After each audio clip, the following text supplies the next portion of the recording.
guys, today I'm going to review another Whatever After book. This one's called Once Upon a Frog, and it's the 8th one in the series by Sarah Malinowski. So let's read the back. My brother and I fall through our magic mirror and into the fairy tale of the Frog Prince. The princess who's supposed to transform the little frog back into a handsome prince turns out to be super rude. Jonah and I decide we don't need her help. We can turn the frog into a prince ourselves, can't we? Now we just have to climb out of a smelly well, canoe over a waterfall, sneak into a palace, and kiss a frog. Ack! And there's no time to waste. Let's hop to it. So I honestly really like this book because I thought it was like super funny, and also there were some really unexpected plot twists in the story that like I didn't see coming like at all. So yeah. And also in every story there's moral. So like the one in Snow White, let's say Snow White, I mean number 1, fairest of all. The moral is not all changes are bad, and some changes can even be good. And yeah. So in this story, the moral is don't judge a book by its cover. Like, don't judge someone just by how you think it is. Like, maybe it'll turn out to be like something completely opposite. And I honestly love the way they sent this message because like it was really like an interesting way. So yeah. So now I want to tell you like about the beginning, because in every story like it's the beginning of like Abby's life, and then she goes into the story and then learns something and comes back and makes everything right. So here there is this bully. There's this boy who really annoys Abby and her friends. He did some really bad things that are really annoying. So Abby gets annoyed by this, and then like he's basically a bully, and then she goes into the story and learns not to judge a book by its cover, and then she goes and make things right. So that's the beginning. Like that's about Abby's life. Like in every story, it's like that.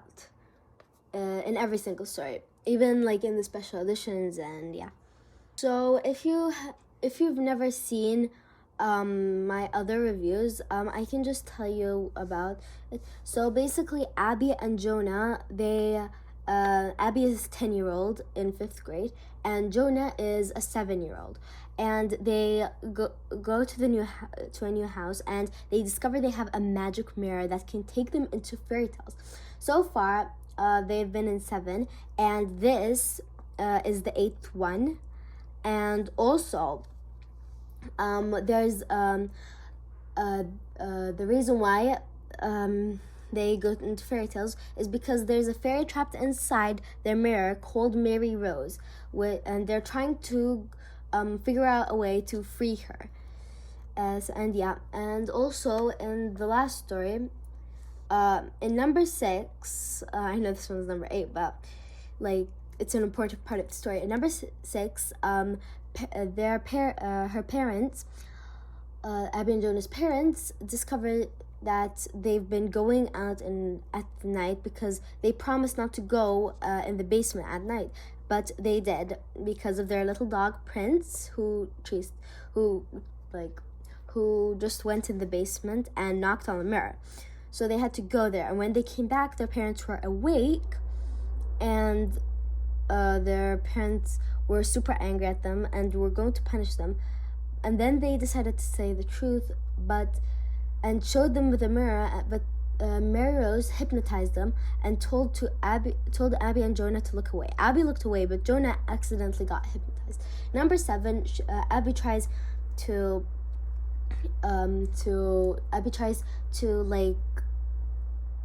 what do you call it? She tries to get Jonah's memories back, and then at the end she manages to get it back with some of Mary Rose's memories. Here, Jonah has Mary Rose's memories, and it actually helps them in an unexpected way. I mean, first he just remembers random things of Mary Rose's memories, like that can't even help them at random times, but then like it actually helps them in like such an unexpected way. So I really recommend this book, like, because I honestly really enjoyed this book when I first read it. And yeah, and the story, I'm just going to tell you a little bit about the story. So when they go through the mirror, Abby and Jonah get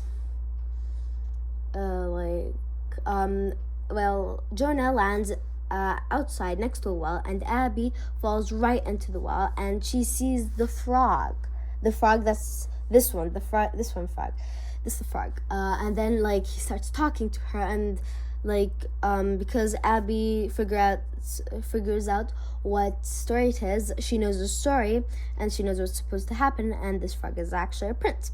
And then she decides to help the frog, because that's what they do in every single book. They like change the story, but in a good way, in a better way than the original story, that the characters are happy, and yeah. So then the princess comes, and the Jonah and Prince, their dog, are trying to find a way to get Abby out of the well. And the princess is, in the original story, she drops her ball, but she was about to drop her ball, and then their dog catches the ball, and then the princess gets angry for it, and then Abby gets angry and starts shouting at the princess, because the princess called their dog mean things and stuff. And then Abby got angry, and then she started shouting, and then the princess left, and she realized she was stuck in the well. And then Jonah sees that there's lots of trees and takes a twig and helps Abby out. And then they try so many ways to try to get the frog back into a prince. And they decide, maybe because they start in the original story, they kiss the frog, or they throw it on the wall. The princess throws it on the wall. So they try kissing the frog, but that didn't work. So they try throwing it on the wall, on a tree, because there's no walls, but it didn't work. So they decided maybe it's the castle, and then they have to try a way to get into the castle. So I don't want to spoil the whole book for you, but I really enjoyed this book, honestly, and there are some super funny parts that just made me laugh. And as I said, there are some super unexpected plot twists that I had to read again to understand what was going on, because it was super unexpected, and I really enjoyed the book because I like it when unexpected things happen, because it makes the story more interesting, you know? So yeah, and I hope you guys enjoyed this video. Please like and subscribe. Bye!